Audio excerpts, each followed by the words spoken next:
Hi there, I'm Christine Dunbar from SpeechModification.com, and this is my Smart American Accent training. In this video, we'll look at how to pronounce countenance, a couple of different correct ways, and visage. So neither of these words are super frequently used in everyday speech, in spoken English, but you'll often see them in writing, especially in more old-fashioned writing. And they can be synonyms to each other, meaning someone's aspect, face, or look.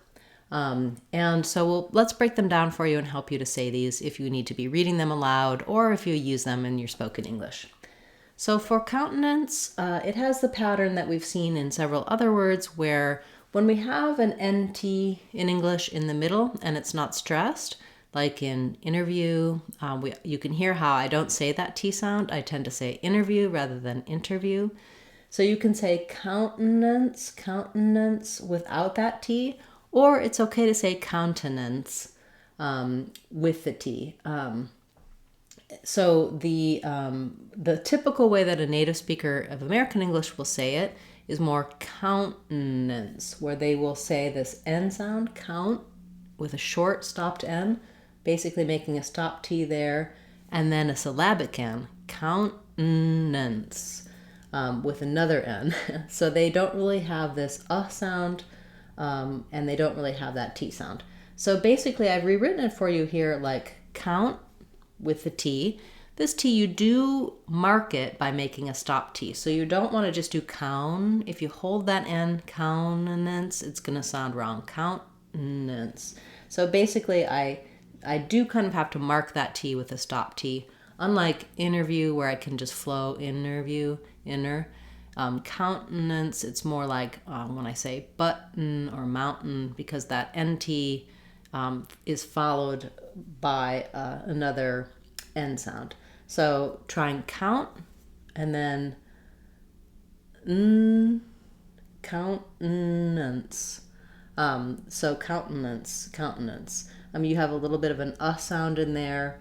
In the dictionary, you'll see an optional T for NCE. It's kind of like when we say government, we might do a stop T there, or I can go right from the N to the S, nence, like in dance, and sounds.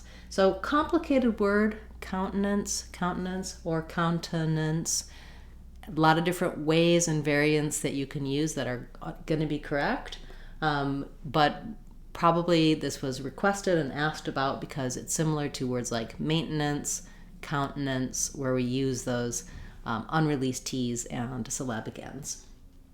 And then, not related in terms of how it sounds, but in terms of meaning and use, we have visage.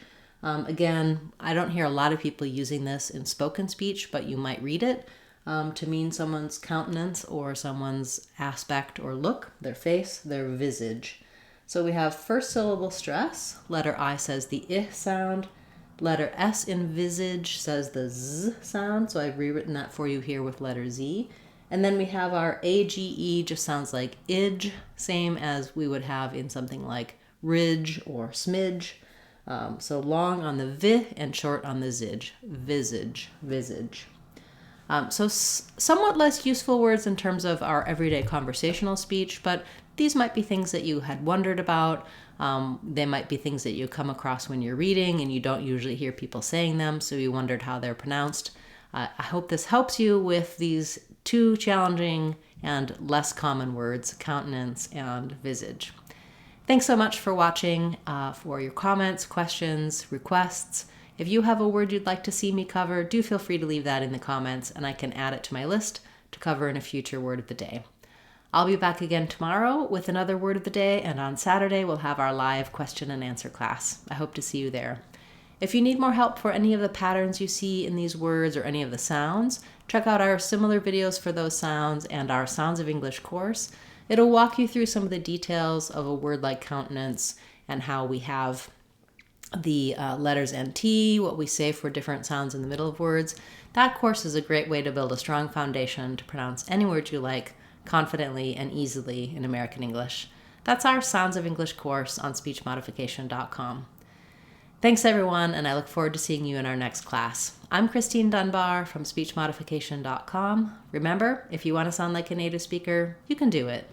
speechmodification.com. Bye, everyone. Hope to see you again soon.